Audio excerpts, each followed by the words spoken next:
Hey everybody, it's Trigger Bar Philosopher. Welcome back out to the channel. Today we got a great episode. We're going to be testing the HKCC9 with some ballistic gel, and we're going to be looking at the Critical Duty 135 grain. Should be a good time. Let's get to shooting.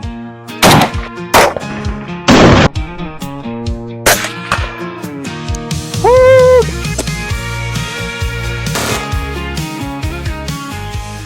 All right, well, what are we talking about? We're talking about the Hornady Critical Duty. It has a flex tip projectile and a little bit of in there. It's supposed to help it get through some barriers. Again, this is the duty version, so it's supposed to be rated for getting through barriers, clothing, and still getting the job done on the intended suspect or whoever is involved in the shooting. Whatever it is, supposed to get the job done.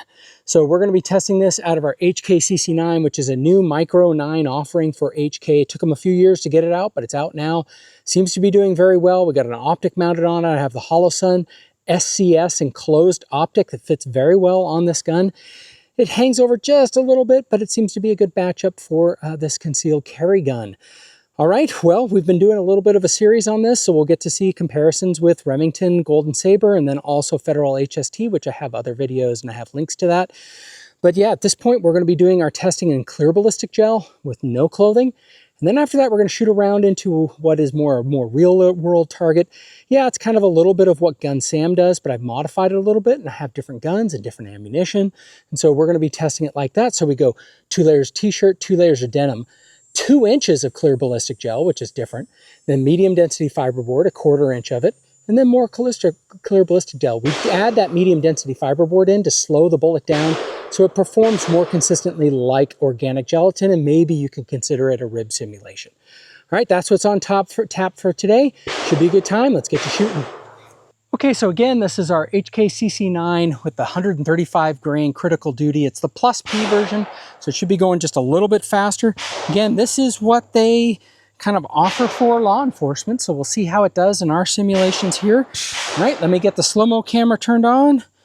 We got a chronograph downrange. We'll see how it does.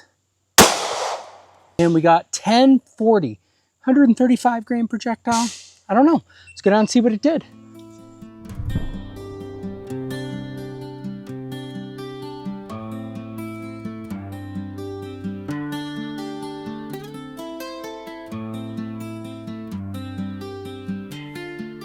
Some great expansion, great spiraling. Got that spiraling kind of went out and finished at about the 8-inch mark and then kind of did its normal hollow point cut through. Made it into the second gel block. Again, looking for maybe just a little bit more expansion out of this bullet. It's a heavier projectile than the 124 grains that we've been testing with this gun. So yeah, I think it's doing the things that we would expect.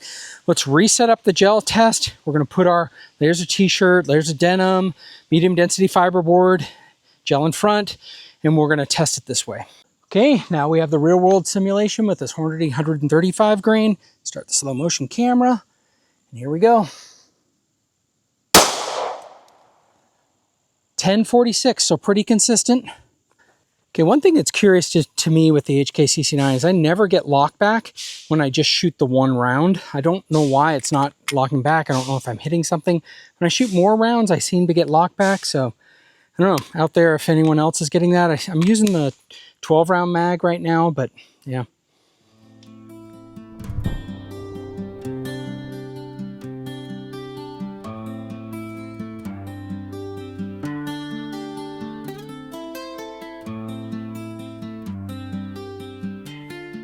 Let's take a look and see what we got going on.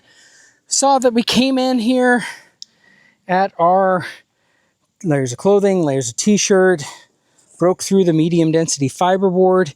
Interesting, I don't think we got as much expansion, just kind of showing like for like. This is the Remington Golden Saber. This is the Federal HST up in here. And this is our round punching through with the Hornady Critical Duty. All right. And then let's take a look at the wound tracks. You know, they're not bad, but they're definitely not as big as the Golden Saber and the HST. We did see what was curious in that first one without any clothing. I captured my flex lock tip at the very end of the bullet. It didn't appear to be in it still, but it was carried on through it. Versus I see little pellets coming out maybe around the 20-inch mark. Again, for overall length of depth, it did again make it into the second block, and we got 20.5 inches. It went all the way forward to 22 inches and then bounced back to 20.5 or 21, something like that. Let me just give you a quick top view too. Okay, this is our top view of the 2 rounds. Again, it came through all of that stuff, went all the way out and then into our second gel block over here. It's a very cloudy gel block. I think I got rained on, or the gel while I was melting it got rained on. It kind of made it all cloudy, which makes it a great catch block, but not one that you tell a whole lot from. But it was just going safe, or just going slow at that point. Okay, we'll take a look at these 2 bullets. This is the one that just went through clear ballistics. Again, I had the flex tip in with it. And when we put it up to see what we're getting around 0.5. It's not really good. But again, I think they want more deeper penetration with this critical duty. Oh, it looks like some of the flex up got pulled out into there. And then the one that went through the medium density fiberboard and the clothing, again, we got decent expansion, but oh boy, 0.44. 0.44, that's not a lot of expansion. This one got 0.46, 0.49. So almost a hundredth more, 0.505, half a hundredth more than the other. So it's okay, but relative to HSTs, got around 0.6, Golden Sabers, 5.5, close to 0.6. And these are getting less expansion, but it's going deeper. Again, you might want that going deeper round. A little bit heavier, it's probably more barrier blind. So police forces probably want more barrier blind. So let's move on to some ballistic velocity testing. Okay, we got the Hornady Critical Duty, and we're going to be testing it with our Garmin, and we'll get an 8-shot group and see how it performs. I'm not going to read it, I'm just going to show it on screen. Here we go. Went too fast.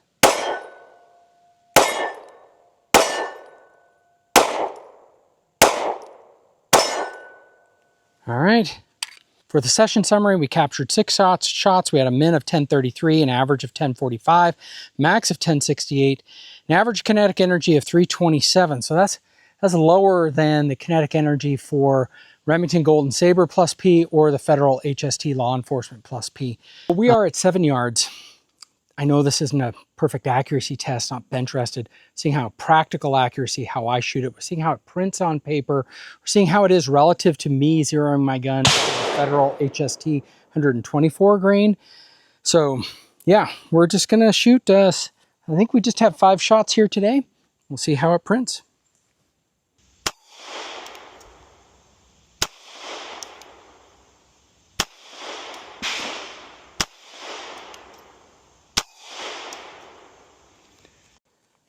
All right, let's go down and take a look.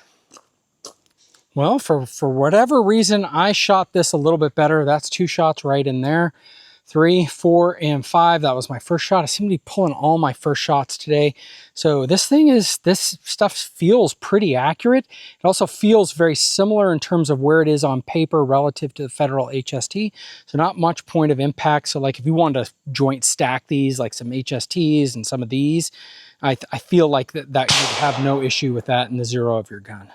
Okay, well, let's wrap things up with the HKCC9 and the Hornady Critical Duty. Yeah, I think the Hornady Critical Duty is good. One thing is that I don't test the other protocols that the FBI and police departments test, like going through windshields, going through plywood, things like that. Maybe this round does better than the other 2 rounds that we tested for self-defense on this channel, which was Remington Golden Sabers and the Federal HSTs. Look those up on my channel from previous episodes. But in terms of the HKCC9, it's working good. This ammunition is expanding and performing well at close distances. I think I would trust this gun. It seems to be doing well. The only thing is that I sometimes don't get that slide lock back on it, especially when I have 1 round. But then when I go and shoot like a 5-shot group or a 10-shot group, I load the magazine up. It seems to after that. I don't understand it. Slide lock back is, and I'm trying to be careful not to hit it with my thumb. Could be that, but I don't know. I'm a little worried about that with the gun. That's the only kind of thing. I've watched a lot of other people's reviews on this gun, and I don't know. I don't think it's any snappier. I kind of showed that in other videos. I don't think it's than, other offerings in its category. The texture on it, the grip angle, the weight, all of it feels great with it. So I wouldn't really worry too much about it. And I think it's a fantastic gun. So, all right. Hope everyone's having a great week. Let's get to shooting. Out here in the heartland, where spirits run free, trigger bar philosopher, it's you and me. From pistols to rifles, we'll take on the best. Reviewing each weapon, put 'em to the test with